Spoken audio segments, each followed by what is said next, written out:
Hello everyone, I hope कि आपको last के लेक्चर्स समझ आ रहे होंगे। ठीक है, चलिए मूव करते हैं अपने नेक्स्ट टॉपिक के ऊपर। हमारा नेक्स्ट टॉपिक क्या है? रेशनल इनिक्वेशन, या फिर जो अभी हमने दो फॉर्म देखा, फर्स्ट फॉर्म और सेकेंड फॉर्म, तो आप इसे थर्ड फॉर्म भी बोल सकते हैं। ठीक है, रेशनल इनिक्वेशन बोलो या फिर थर्ड फॉर्म बोलो, कोई दिक्कत नहीं है उससे, है ना। तो रेशनल इनिक्वेशन स्टार्ट करने से पहले कुछ बातों को जानना ज़रूरी है रिगार्डिंग दिस टॉपिक। ठीक है, चलिए देखते हैं। सबसे पहला क्या है उसमें कि 1/0 को अनडिफाइंड कहा गया है। ठीक है, 1/0 क्या होता है? अनडिफाइंड होता है। ठीक है, 1/0 is not equals to infinity. क्यों? क्योंकि 0 से कैंसिलेशन अलाउड नहीं है मैथमेटिक्स के अंदर। ठीक है, दूसरा कि 1/∞ भी क्या होगा? अनडिफाइंड होगा। 1/∞ नॉट इक्वल्स टू 0। ठीक है, देखो 1/∞, इन्फिनिटी क्या है? खुद अनडिफाइंड है, तो 1/अनडिफाइंड बराबर डिफाइंड कैसे आ सकता है? ठीक है, तो क्या होगा यहाँ पे? 1/0 भी अनडिफाइंड है, 1/∞ भी क्या है? अनडिफाइंड है। ठीक है, चलिए ये हो गया पहला। इसको बी ले लो, 1 का ए एंड 1 का बी। सेकेंड लिखो, सेकेंड क्या है? Domain of an expression. चलिए देखते हैं डोमेन क्या होता है। डोमेन का मतलब क्या हुआ कि x की वो वैल्यू जिसकी वजह से वो एक्सप्रेशन क्या हो? डिफाइंड हो। ठीक है, या फिर इन शॉर्ट मैं ये बोलूँ कि एक्सेप्टेड वैल्यू ऑफ x की वैसी वैल्यू जिसको रखने से दिया गया एक्सप्रेशन क्या हो? डिफाइंड हो। ठीक है, लिख लो definition. It is a set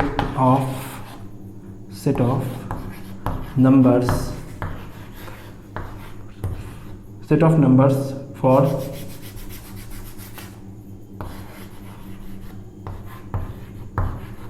variable for which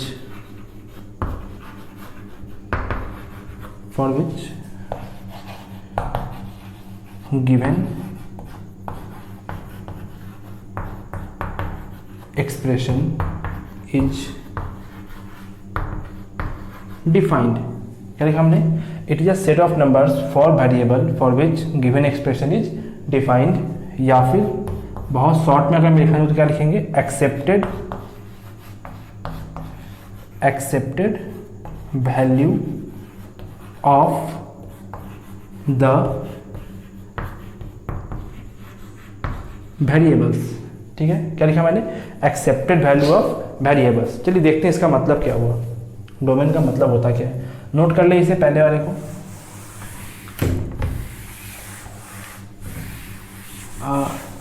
आप ये देखो कि अगर एक जगह मैंने क्या लिखा? y equals x।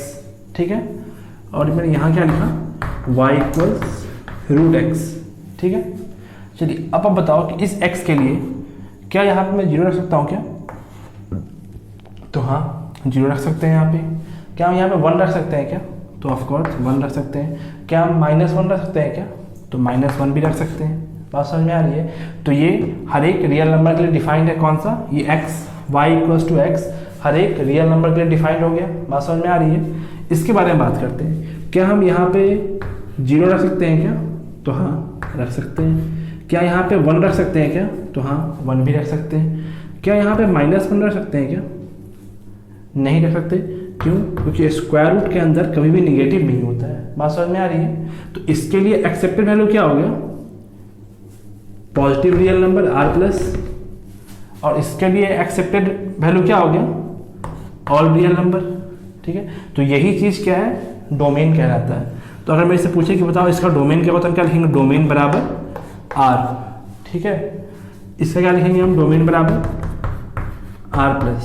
ठीक है, देखिए डोमेन के बारे में बहुत डिटेल में हमें कहाँ पढ़ना है? 12th में फंक्शन चैप्टर में। ठीक है, अभी हम बस क्या देख रहे हैं? एक फॉर्मल था डिफिनीशन, क्योंकि हमें इसका नीड होगा आगे। ठीक है, चलिए एक दो एग्जांपल देखते हैं डोमेन के बेसिस पे ही।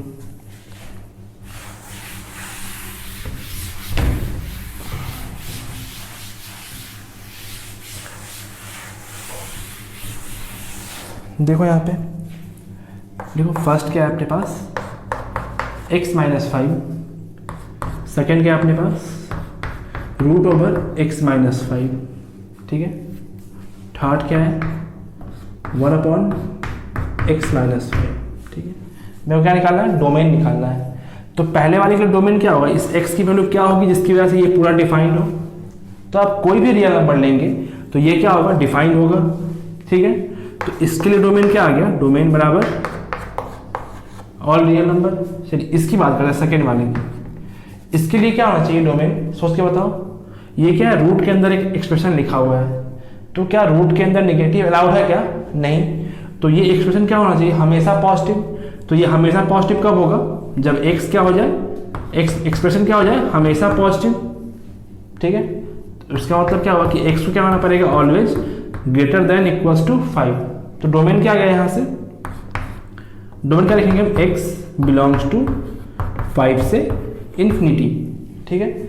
इसके लिए बात करते हैं, ये कैसा फॉर्मेट है, ये 1 बाई समथिंग लिखा हुआ है।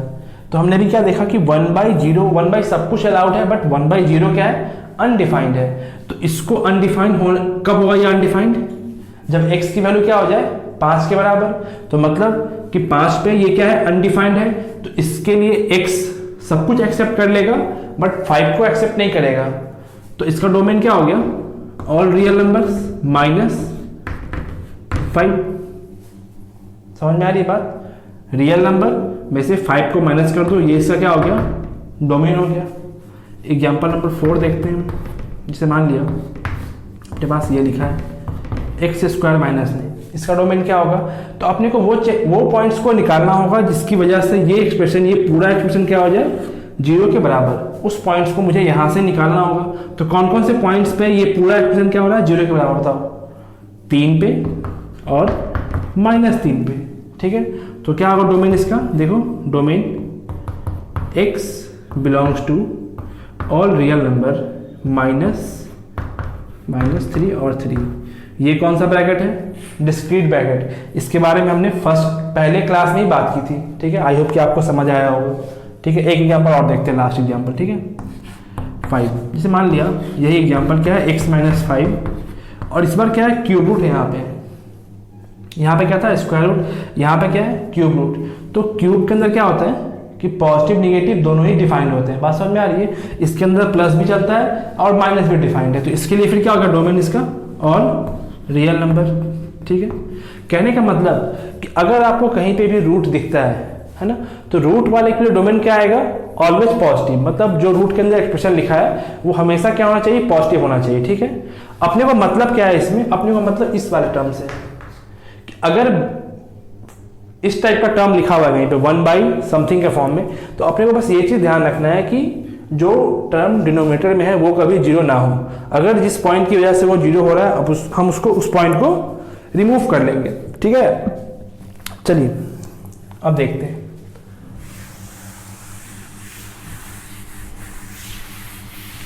सपोज कि वो वाला लिखा हुआ है, ठीक है, 1 बाई एक्स माइनस 5। तो नीचे जो डिनोमिनेटर लिखा है ये तो कभी भी 0 के बराबर नहीं हो सकता है। तो इसका रूट क्या हो गया, अनडिफाइंड हो गया।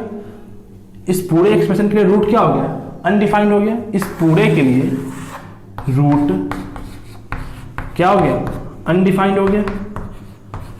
बात समझ में आ रही है। तो इस 5 का क्या रोल है, अब 5 क्या है, अगर मान लो 1 नहीं है तो x माइनस 5 के लिए 5 क्या है, रूट है। बट इस पूरे के लिए तो रूट अनडिफाइंड है, क्यों, क्योंकि उसकी वजह से क्या आ रहा है, डिनोमिनेटर में 0 आ रहा है, तो हमने उसको अनडिफाइंड बोल दिया। तो इस 5 का क्या रोल है फिर, अब इसका रोल बस यही है कि वो इस पूरे एक्सप्रेशन का साइन बताएगा। बात समझ में आ रही है कि ये पॉजिटिव कहाँ पे होगा और निगेटिव कहाँ पे होगा। मान लिया अगर मेरे से किसी ने पूछा कि 1 अपॉन एक्स माइनस 5 पॉजिटिव कब होगा, निगेटिव होगा, तो हम क्या बोलेंगे, 1 तो क्या है, ऑलवेज पॉजिटिव। तो पॉजिटिव होने के लिए इसको भी क्या होना पड़ेगा, पॉजिटिव, और निगेटिव होने के लिए क्या होना पड़ेगा, इसको निगेटिव होना पड़ेगा। तो ये डिसाइड कौन करेगा, तो ये 5 डिसाइड करेगा। बात समझ में आ रही है। 5 के इधर क्या होगा, पॉजिटिव निगेटिव, ठीक है। तो इस 5 का रोल क्या है इसमें, वो बस साइन को डिफाइन करेगा, ठीक है।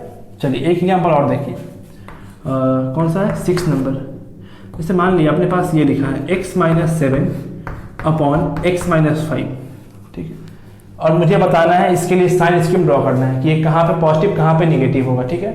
तुम तो बस ये समझो कि भाई ये क्या लिखा है a बाई बी, ये क्या लिखा है a बाई बी, तो a बाई बी पॉजिटिव कब होगा, जब a भी पॉजिटिव हो और b भी पॉजिटिव हो, या फिर a भी निगेटिव हो और b भी निगेटिव हो। बात समझ में आ रही है।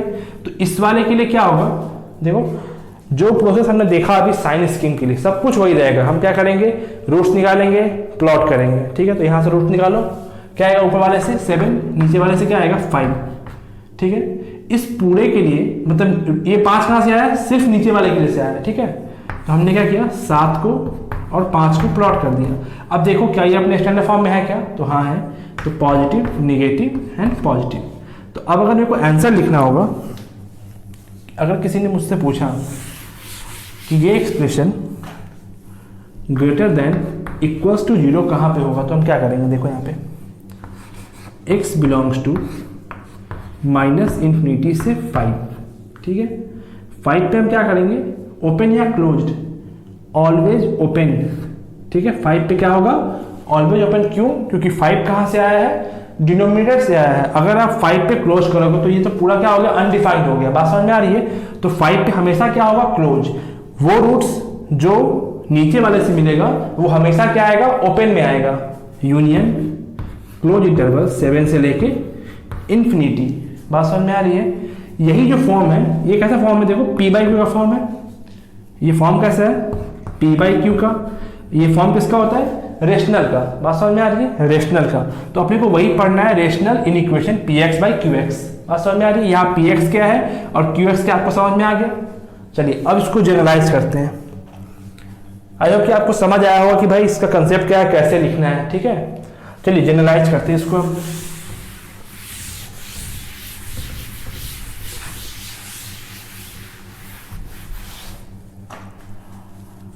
लेट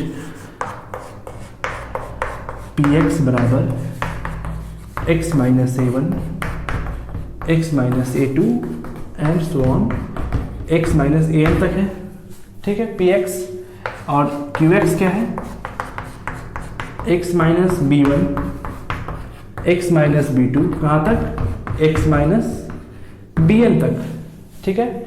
अब देखो आपको याद होगा जब आपने 10th में पढ़ा होगा कि भाई रेशनल कैसा होता है, P by Q where Q not equals to 0।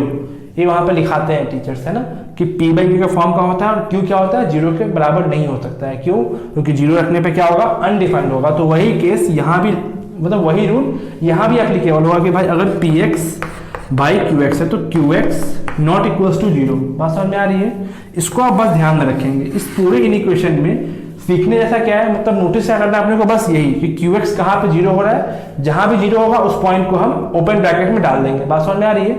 चलिए तो सॉल्व कैसे करेंगे। स्टेप फर्स्ट क्या होगा मेरा, वही जो अभी हमने किया था। सबसे पहले find all the roots, find all the roots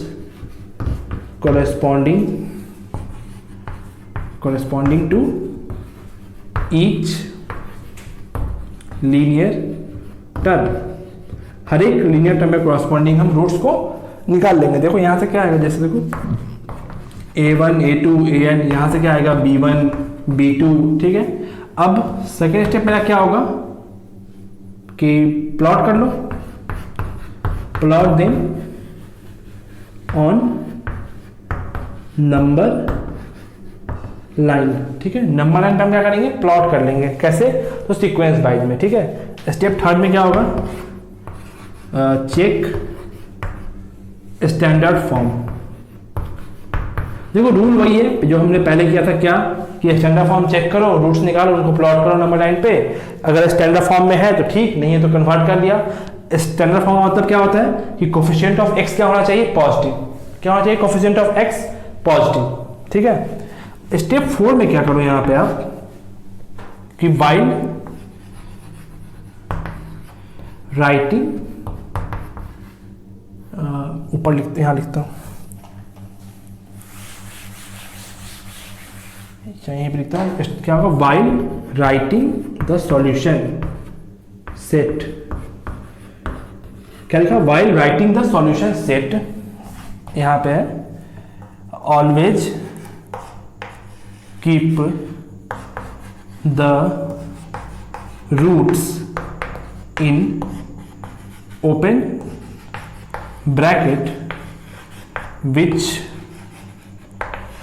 comes from denominator, मतलब जो रूट्स डिनोमिनेटर से आ रहे हैं वो हमेशा क्या होगा, ओपन ब्रैकेट में आएगा। ठीक है, मतलब b1 b2 का जहां जितने भी रूट्स जो qx से आएंगे वो क्या होगा, हमेशा कहाँ आएगा, ओपन ब्रैकेट में आएगा, चाहे क्वेश्चन कोई भी हो, मतलब क्वेश्चन कैसा भी कुछ भी हो, ये हमेशा क्या आएगा, ओपन ब्रैकेट में आएगा। ठीक है, चलिए एग्जाम्पल देखते हैं। एक बार रूल्स को आप ध्यान से पढ़ें, सब कुछ सेम है, बस फर्क क्या हो गया इस लास्ट वाले स्टेप में जहां पे हमें सॉल्यूशन लिखना है वहां पे, है ना। एक एग्जांपल देखते हैं। लेट्स से एग्जांपल कैसा होगा देख लो इसका। लेट्स से fx बराबर x minus 5 upon x minus 4 sorry into x minus 4 upon 7 minus x into x minus 6। ठीक है, एक और लिख लो यहाँ पे x माइनस 3। मेरे से पूछा गया कि कहाँ पे ग्रेटर देन इक्वल्स टू 0 होगा। ठीक है, तो स्टेप क्या था मेरा पहला कि रूट्स निकाल लिया, तो यहाँ से रूट्स क्या आएंगे 5 4 3, यहाँ से क्या आएगा 7, यहाँ से क्या आएगा 6। ठीक है, अब क्या करना था, सबको प्लॉट करना है और अपने क्या करना है, चेक करना है कि सारे अपने स्टैंडर्ड फॉर्म में है या नहीं है। चेक करो, ये है क्या, तो हाँ है, ये है, ये भी है, ये नहीं है। यहाँ पे क्या x का कोफिशिएंट क्या है -1, तो क्या करेंगे इसको हम कन्वर्ट कर लेंगे कैसे, तो एक माइनस निकाल के यहाँ दे दिया, क्या आ जाएगा यहाँ पे देखो x minus 5 x minus 4 and x minus 3 upon क्या आएगा यहाँ पे x minus 7 x minus 6 greater than equals to 0। अब इस माइनस को नलिफाई करने के लिए क्या करना पड़ेगा, माइनस से मल्टीप्लाई, तो कर दिया, तो क्या होगा यहाँ पे साइन ऑफ इक्वेशन चेंज कर गया। जैसे ही हमने माइनस से मल्टीप्लाई किया दोनों बगल, साइन ऑफ इक्वेशन क्या हो गया, चेंज कर गया। अब क्या करेंगे हम, थर्ड स्टेप क्या था मेरा कि नंबर लाइन पे प्लॉट करना है अकॉर्डिंग टू देयर सीक्वेंस। तो क्या है देखो, यहाँ से 5 है, यहाँ 4 है, यहाँ पे क्या है 3 है, यहाँ पे क्या है 6 है, यहाँ पे क्या है 7 है, तो क्या आएगा 3 4 5 6 एंड 7। ठीक है, सारे अपने स्टैंडर्ड फॉर्म में है यहाँ वाले के हिसाब से। तो यहाँ पे क्या आएगा positive negative positive negative positive negative. ठीक है, कहीं पे भी पावर नहीं है ना, तो हम कहीं भी साइन को डिस्टर्ब नहीं करेंगे, साइन क्या होगा ऑलरेडी चेंज करेगा। ठीक है, चलो अब क्या करना है अपने को, चाहिए क्या पॉजिटिव वाला, तो पॉजिटिव कहाँ कहाँ पे, यहाँ पे, यहाँ पे और यहाँ पे। ठीक है, मैंने क्या बोला कि सॉल्यूशन लिखते वक्त जो रूट्स नीचे वाले से आ रहे हैं उस पर क्या होगा, हमेशा ओपन ब्रैकेट होगा। तो अगर आपको मान लो दिक्कत हो रही है स्टार्टिंग में, तो आप क्या करो कि उसके नीचे क्या कर लो, जो भी रूट्स नीचे से आ रहे हैं वहां पे एक सर्कल कर लो, ओपन सर्कल इस टाइप से। ठीक है, चलो लिखते हैं answer, x belongs to close interval 3 से 4 यूनियन क्लोज इंटरवल 5 से 6। अब 6 के नीचे क्या है, ओपन सर्कल, मतलब कि 6 कहाँ से आया है, नीचे से आया है, तो 6 पे क्या होगा हमेशा ओपन ब्रैकेट यूनियन। अब देखो 7 पे भी क्या आएगा, ओपन ब्रैकेट, और कहाँ पर, इन्फिनिटी पर। बात समझ में आ रही है, चलिए ठीक है, देखते हैं नेक्स्ट एग्जांपल।